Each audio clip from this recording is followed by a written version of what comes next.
everybody. Welcome to this week's Cafecito. Today is Wednesday, March Yes, 13th. yes, it is. Yay! I'm so happy for today's episode. Today we have Terry. You guys have probably seen her face a lot because she's doing lots of stuff with us. So I'm excited to have you. Welcome, Terry. Thank you so much for having me. I am excited to be here. Yay! And I always say your last name, Cuse. ¿Cómo lo Cusse, dice? Cuse. cusse, cusse, Cuse. cusse. Okay. All right. Yay. So hope you guys are enjoying your bit of cafecito or tea or juice, whatever you're drinking, to take a couple minutes out of your day and just get some community and then get back to work because that's what we got to do. Yay. So Terry, I want you to do like an introduction about you. Give us like your background, who you are. Well, that's a long conversation, but a little bit of it. How much do we have? No. Hello, everyone. My name is Terry Cusse. I am the founder and CEO of Grantify and Impactify. My background, I was born in Spain, but raised in South Florida since I was 7. And professionally, I guess education-wise, studied psychology, mental health counseling to be specific, but professionally done a little bit of everything, mostly around startup, entrepreneurship, technology. That's my thing here, and grants. So I have spent over 17 years in grants as well, hence Grantify. Yes, which I love that name. I told you, I think that's such a cool name. Thank you. And you are doing a grant workshop that's coming up for us. But let's talk about the business side of it, the Impactify side, because I think that is such an important part, especially for entrepreneurs and business owners today. And AI, with AI in the place, how do we, where do we begin when we want to maybe automate some things or integrate some technology into our business? Or what's the right thing that we should look at first? Is there an order? I like to start with what are the challenges, right? So there is a lot happening in technology, and AI is the buzzword. Everybody's talking about it, but what does it even mean? You and I were on a panel recently where we were talking about just the same thing, right?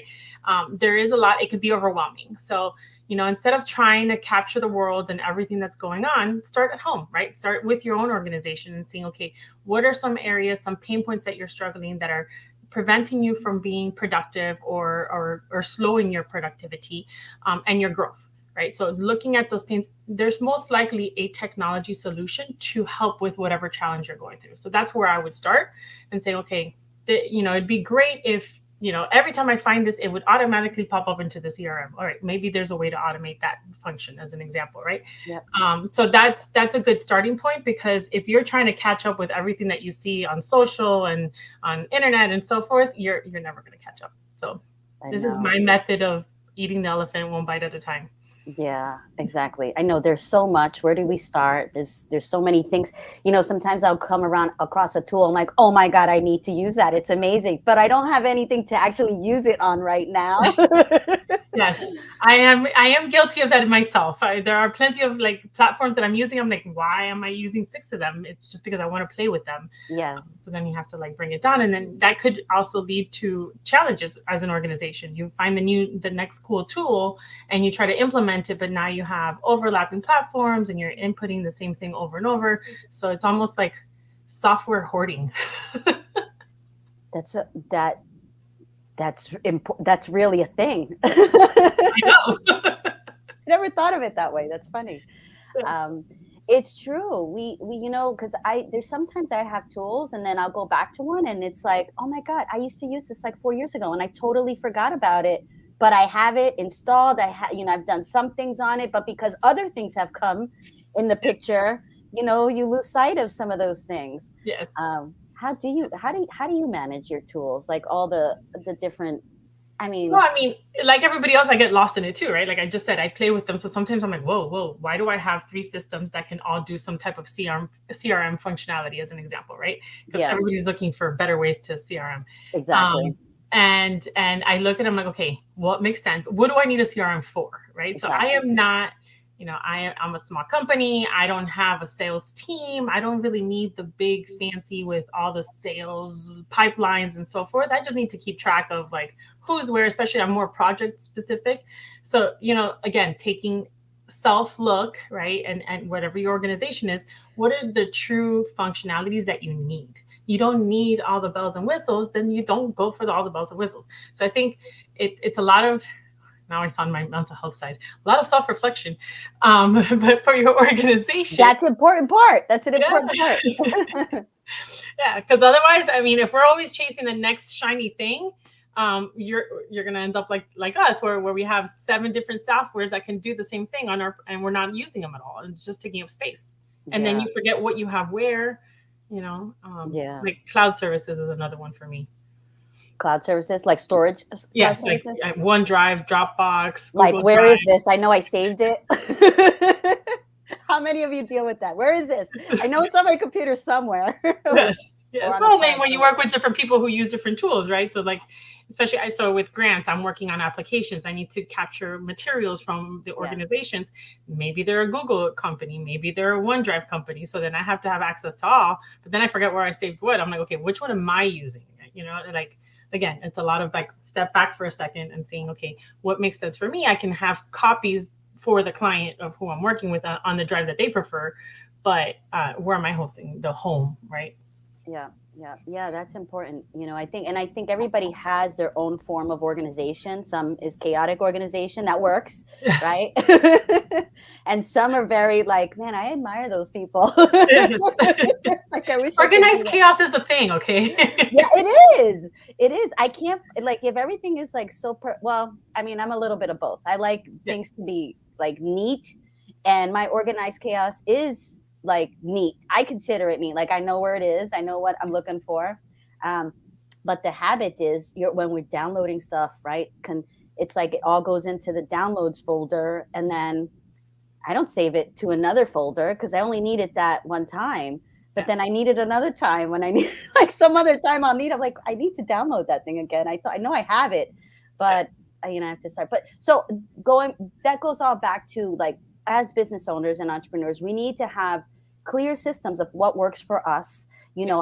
Are we a folders person? Are we a cloud person? How do we like to get our Yeah. information and save our information so that we know where it is at Yeah, all and times? sometimes we get lost into the day-to-day grind, and you forget what those processes were when you first started and what you're just kind of moving through the motions. And it's important every so often, quarterly, maybe take a step back as a team. Okay, where are we? Are we still following as we should? Because a lot of times you're missing steps that you initially put into place, or were those steps never needed? Are you okay in functioning and not needing those steps, and removing burden that may be preventing you too, right? Sometimes we Mm. add processes for the sake of adding processes.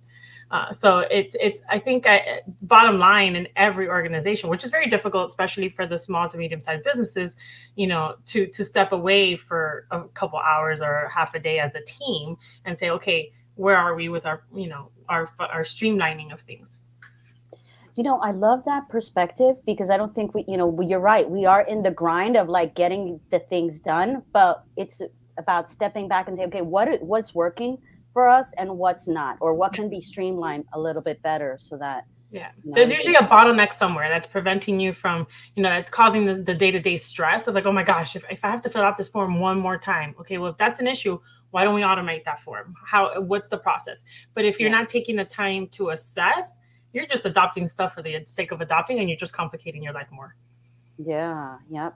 That's such a great point. And I think, like most entrepreneurs, like, it's also the follow-ups, like making sure that we have a strategy for that, where you Yeah. are getting back to the people you're supposed to be getting back to, Yes. or you can automate some emails, that are, going to larger groups, or, so what Actually, do you most businesses lost because of lack of follow-up.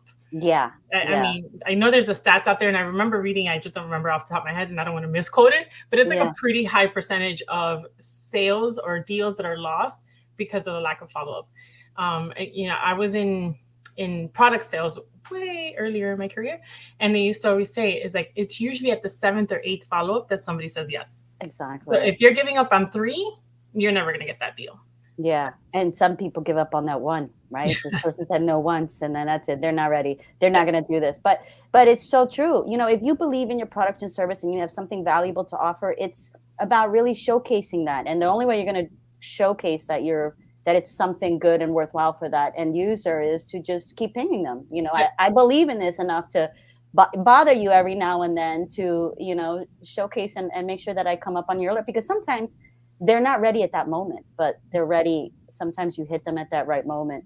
Yeah, and it's staying in their forefront, right? So Yep. when we just talked about it, you're in your own day-to-day grind. You're not remembering who you met a month ago at a networking event that you knew you were going to need at some point, but now you can't remember who they were, who they represent. And it's like, but now if you are on a monthly basis, say by a newsletter or a social media engagement or something, staying in their forefront, when they do need you, they're going to remember who you are. Yeah.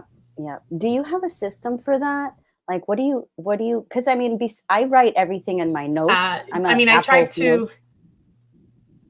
Yes, so I I am using Motion, which is my favorite tool right now.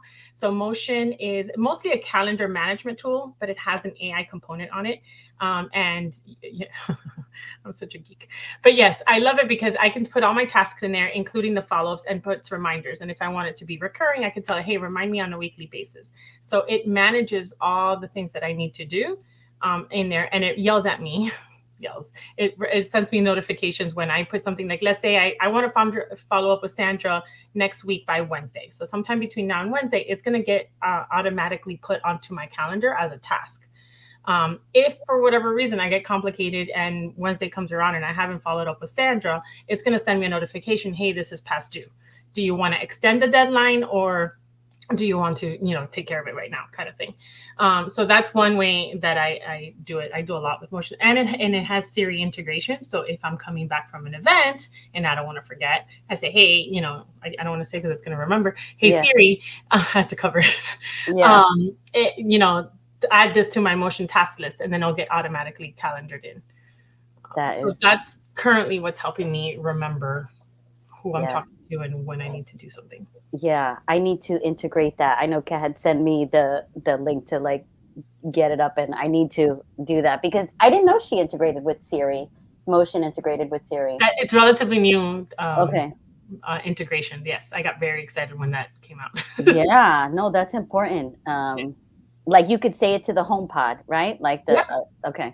Yeah, I mean, I use it on my phone because usually when I'm driving, I spend so much time in the car. Yeah. I use Siri a lot more than most people for that reason. So the fact that I was able to do that, like, oh my God, I forgot to do this, instead of like, so I just say add it to my calendar, and then every morning when I'm like, I don't know where to get started, I have a whole list of tasks for the day that it's been automatically scheduled with AI. Yeah. You want to know something? It's funny because Siri is all over the house, like integrated into everything. But on my phone, I didn't put her because I'm like, I don't want her listening. But what do I do? What is that? That's so like just so opposite. Listen, security is a whole other conversation that we could get into. Yeah. Yes, I have both Alexa and Siri, and I know I'm going to listen to quite often. You have been? Yeah. Yeah, because they're all, I mean, they're both listening right now. So yeah, I know. I think this is what scares most people with the adaptation of technology and AI. Like, okay, where is our world go? It's already there though, right? We're already here. This is the beginning of the end of dirt, because like your kids are never going to play with dirt again. We did. We grew up playing with dirt. Yes, absolutely.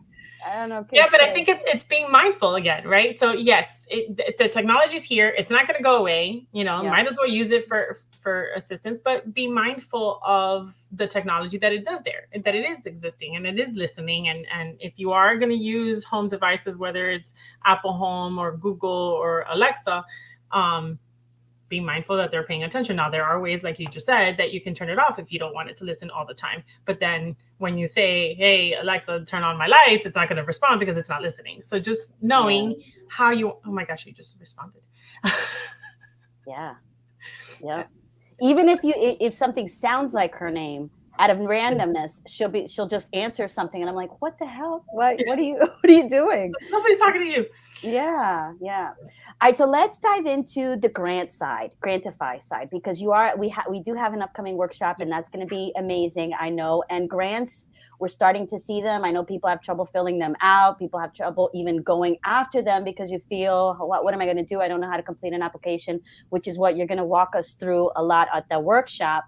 But give us what Grantify apply does for large corporations, and everybody else. Anybody Yeah. else. So, I mean, with grants, it goes back to what we are talking about. We're so stuck in the day-to-day grind. It takes, Yep. there's most small to medium-sized businesses don't have the capacity to look for grants and apply for grants because it could, again, be overwhelming. So that's what we're here for. So it's the full gamut of grants. So from searching and identifying opportunities that apply to your organization to then actually preparing the applications with you, and submitting them. And then once you do get awarded, even we also have services to assist on the management side. So it's contract review, it's kicking off for the award, and making sure that you are following the compliance piece of it. Because grants are, yes, it's money that you don't have to pay back, but there are strings attached. And that's part of our workshop that we're going to be talking about, how to make sure that you're prepared, because there is going to be things that you have to have in place in order to receive. But opportunities are endless when it comes to grants. There is a lot of money out there. It is finding a needle in a haystack, and it takes time to learn how to look for things. If you're looking at the federal government, there is a website you can go to, but there's thousands and thousands of opportunities at a time. So how do you weed through that to make sure that you are not only eligible but viable for the opportunity? And then on the private side, it's a whole other world of it too. Yeah, yep. Yeah, I know you wonder that. Like every now and then you see a grant, but then you see all these other grants that people, I'm like, wait, I never even saw that grant come Yeah. up, you know? Yes, So, yes. There are a lot of opportunities. And I think to start off is understanding, again, what are your needs for? So if you were to get funding, what are you going to use it for? Understanding that most grants are not going to pay for construction. They're not going to pay for cars for you to purchase. They're not going to pay for your regular operations. They're going to pay for a specific project, a specific item or initiative that you are doing within your organization. And what does that look like? And then that's going to help you dwindle down a little bit. I love that because that's so hard to pinpoint. I know like large companies are doing grants. I know Verizon has something. Comcast did a bunch over Mhm. the COVID season, and I know people were just, I don't know, coming to me is because I do coaching. They're like, I have this grant, and I'm like, I don't know, I can help you pull that out. Now I have you, Terry, to direct the team. Yes, I'm here to help. Yeah, but people don't know. People earnestly don't know. And then even how they articulate their business structure or their business functions Hmm. isn't like it needs to be cleaned up. It needs to be presented in a better way, and it needs to be more succinct versus some that sound like fluff. Like Yeah. I'm going to spend it on operations, and that's all they have. What does that Yes. mean?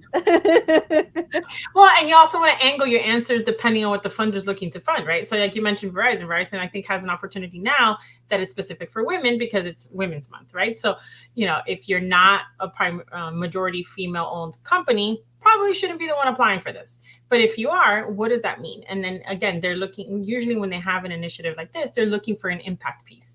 How is, at the end of the day, most funders want that dollar to stretch as far as possible. So if you are asking for funding, what is going to be the largest impact of that funding?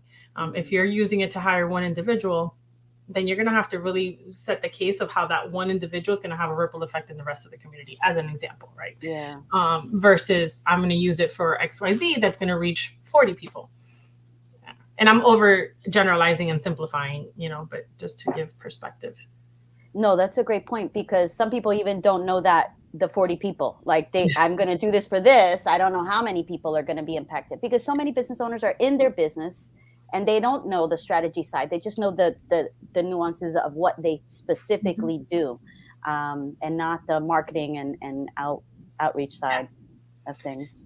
Yeah, and some grants will ask you, do you have a strategic plan in place? Do you have an outreach plan? And if you're just going through the motions but never really sat down to write out what that plan, it goes back to this whole conversation. If you haven't taken the time to sit back and write what that plan looks like and what those processes are, then it's going to be hard for you to articulate because you're kind of making it up on the fly.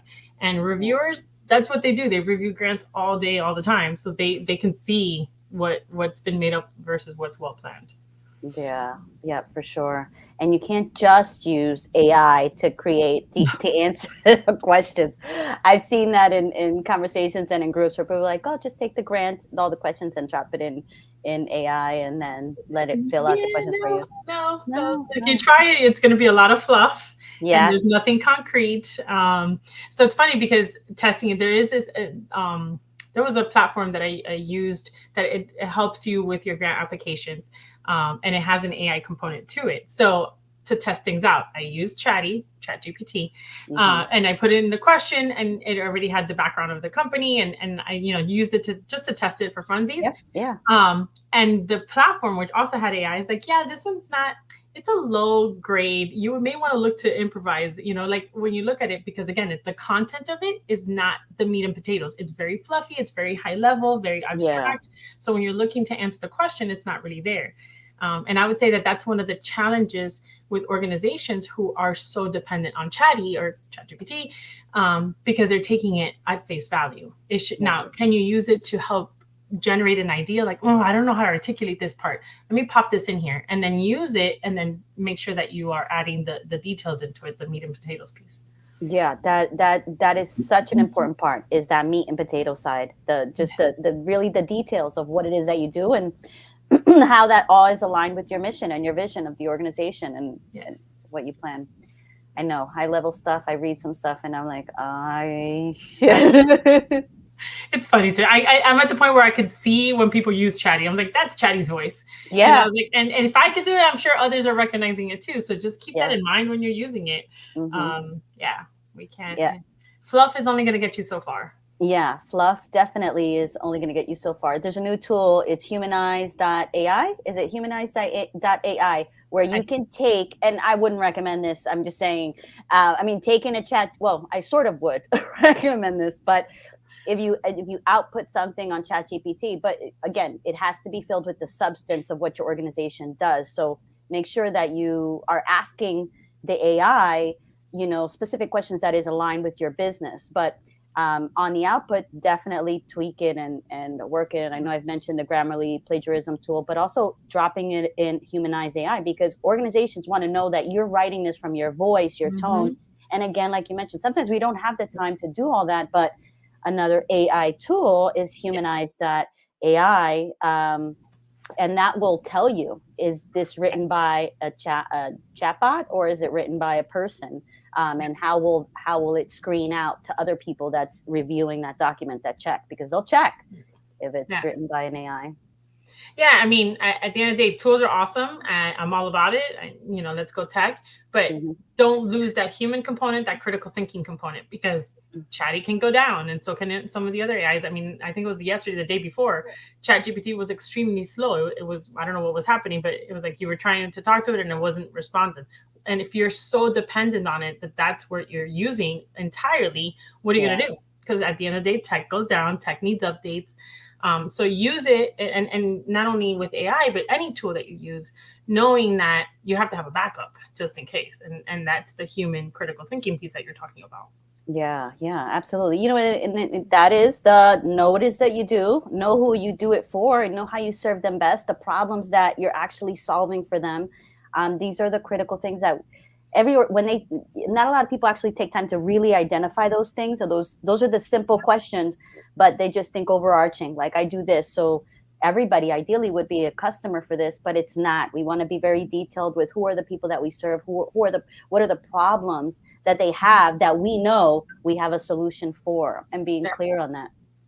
I agree. I think we're kind of in this world that marketing has taken. This is your expertise more than mine, but um, you know it's become like the guide to everything for the business. It's like, okay, how are we going to market it? How are we going to how are we going to tell the world? So it's become like we need to capture the entire world, and it's not like that. You need to, don't forget what the original reason you started your company, what the company you're working for, what is it that you're trying to achieve, and stay there, stay in your lane, because the world is big enough for everybody. You don't need to capture the entire world. You can Yeah. be very successful in your niche, and it's when you are more targeted, you're going to achieve more and you're going to have more impact. Yeah, yeah, I love it. And yeah, if you're listening, whether you work for an organization or you have your own organization and you're looking to optimize your systems and then make sure that you're applying for the right grants and finding the right grants for you, definitely Grantify and check out our workshop on April 3rd with Terry. And it's going to be a 90-minute training session. Come with ready to take massive notes, and start working on your grants. or hire Terry to work on your grants. She'll take care of it for you. That's better. But in any case, we need to know these things because as business owners and entrepreneurs, people are using these tools. There's access to funds. There's organizations that they may, and we should all be tapping into those and make sure that we're using them and utilizing them. Agreed. I love it. I love it. Terry, I give us like just a recap of like, I don't know. Whatever. Closing remarks. Yeah. I mean, overall, look, don't shy away from technology. Technology is here. It's not going anywhere. The train has left the station. Either hop on or stay behind. That's number one messaging. Secondly, grants are out there for you. If you need assistance with technology implementation, there are service providers that are willing to help you, like Impactify. But there's also funding available because there are capacity building grants that can help you with the acquisition of certain tools. So there is help for that. And if it's not for that, there are other grants for different things. I guess most organizations are looking for loans and investment, depending on which route they're going for. Try with grants first, because even though they're not all large numbers, even small amounts can help. So don't shy away from that. And make sure you take time to assess where you are and where you're going on a regular basis as an organization. That is such great points. I think we're going to make an article about that because those need to be repeated. So I love it. Glad to be part of the meeting. You're welcome, Carmen. So guys, I just want to say, make sure that you register again for April 3rd for our workshop and join us next week for our Cafecito. And what else am I forgetting? I don't know. I think that's it. Rock on. Play with tech. Play with tech. There you go. Play with tech. There's so much of it, though. We could get lost in it. One at a time. Don't be a tech hoarder either. Yes, I guess that's another takeaway. Yeah, don't be a tech hoarder. There's tons of tech tools, and and don't solo date tech either. Don't pick one tool. Yes, no, definitely. Yes, all-in-one platforms although very helpful, don't always have everything. So yeah. Don't have everything, but have a lot. Find the balance. Yeah, find a good balance for your tech. Find a good balance for making sure you have systems in place. Know your audience. Know who you're serving. Know what you're doing. Know where you're going. Get grants and money and partnerships that can help you get there. And don't get distracted. That's a good one. That's a good one. Yes, we sometimes get distracted with all the activity happening around us. Mm-hmm. Mm-hmm. How many people have started applications in the middle of a grant application and then look, what's that thing over there? Let me go do it. Yes. How many people are guilty? I'm sure we'll have a large amount of people. Oh, this is something I want to look into. And the next thing you know, I was like, oh, it's been 3 weeks and now it's like, oh, the deadline is gone. I was working on that grant. I totally forgot. Yes. It happened. I love it. Thank you so much, Terry. You are always, I just love your energy and I always love having you. Thank you. Love chatting with you anytime. This was awesome. Thank you so much for having me here. Thank you, guys. And again, join us next week. And again, on April 3rd. We'll put the link in the chat of this thing so everybody can make sure they have access to it as well. Sounds all good. Right, guys. Take care and have a blessed day.